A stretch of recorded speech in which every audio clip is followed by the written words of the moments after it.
Okay, and we're carrying on with Evolution of Emotion, Dark Ages versus Light Years. We are well into the light years. This chapter is titled Intense Needs, Necessities, Wants, Luxuries, Analysis with Data on Consistency, Follow Through, Persistency, and How to Obtain or Fulfill or Realize Your Goals Through Altruistic Integrity. Our intent in every situation in life itself bears a magnitude of weight toward our current situation and circumstance from the past and our ultimate future based on intent, follow through, and effectiveness of realization of our goals here in our present. Our intent obviously guides us to the next steps and then on to tomorrow and beyond. With this being circumspectly recognized, it is certain that our morals, values, and beliefs of true self, that is, spirit self, must definitely be our guide if we are to avoid finding ourselves in confusing situations and circumstances.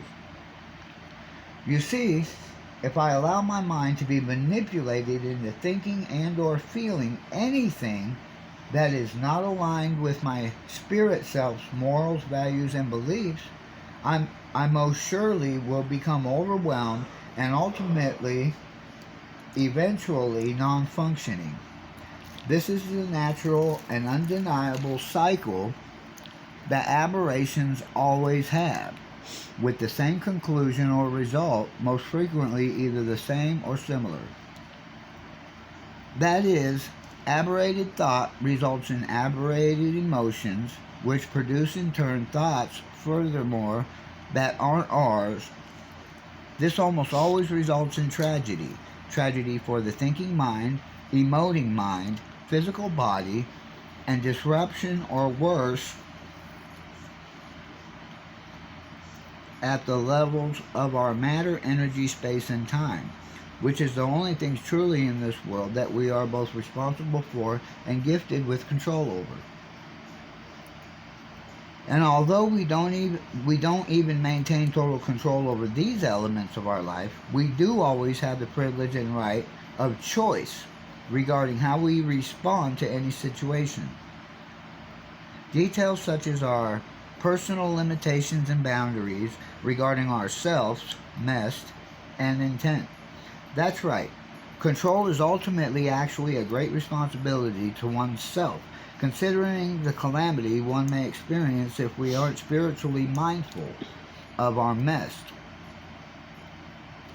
intent, purpose, limits, and boundaries.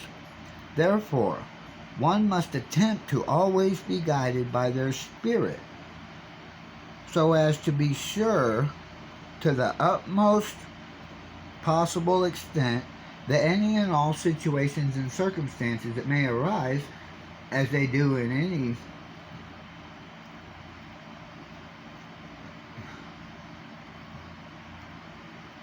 around one's life, in and around one's life, can and will be processed to a healthy and beneficial, or at least tolerable, conclusion or result. This leads one into the next portion of this chapter, which concerns necessities, luxuries, and the difference between the two. As most of us are aware, necessities are only those things required for one's healthy survival. That is, food, clothing, shelter, a career or means of supporting oneself, etc. These are bare bones needs that one could not persist living without.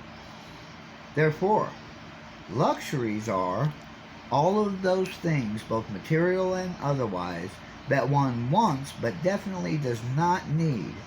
These things one could easily continue surviving as a human being on earth without. They are not at all required nor needed in order for continued survival of self.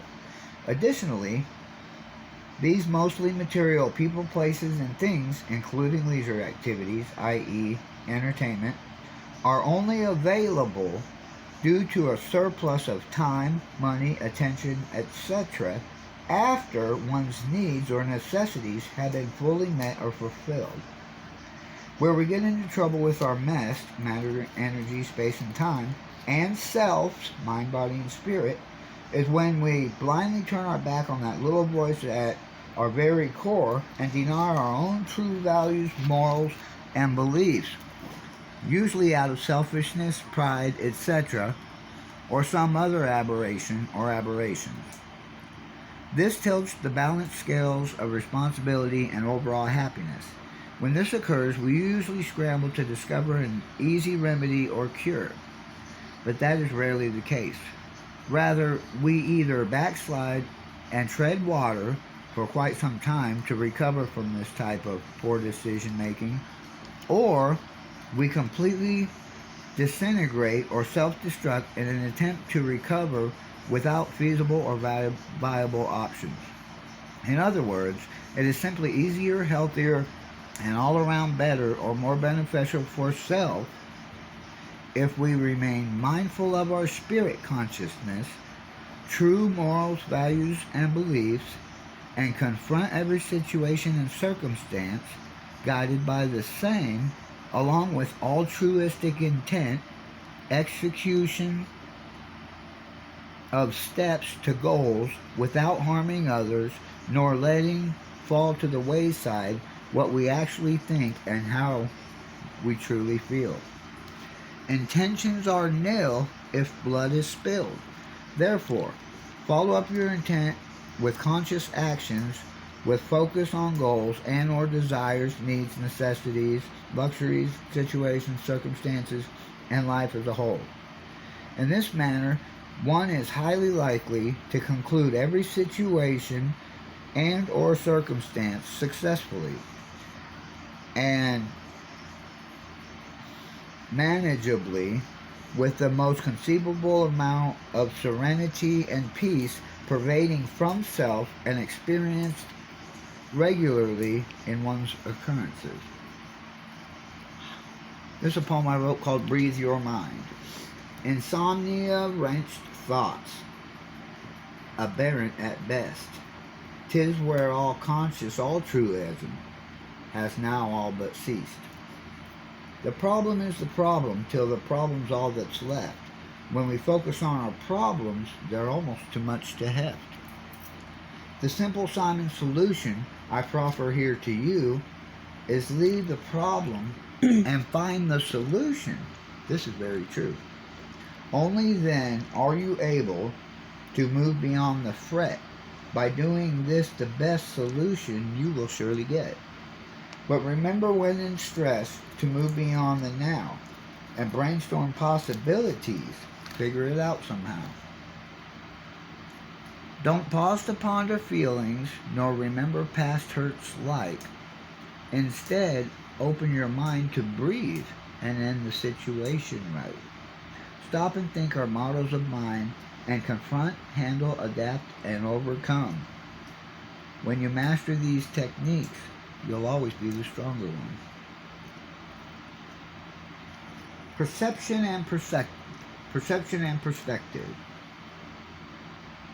Perception is simply the way one perceives or views or sees that which he or she is viewing, while perspective is wrought with variables pertaining to where one is viewing that which he is viewing or perceiving from, and how one perceives or sees a thing is affected by perspective.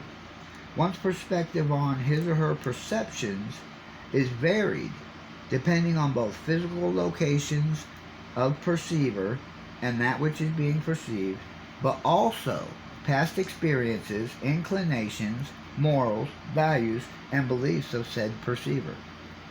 Therefore, one person's perception on a thing may likely be much different than other perceivers, even if both perceivers are perceived from the same location. This is due to morals, values, and beliefs being varied from person to person and based upon both learned beliefs, morals, and values, and also self-applied of the same.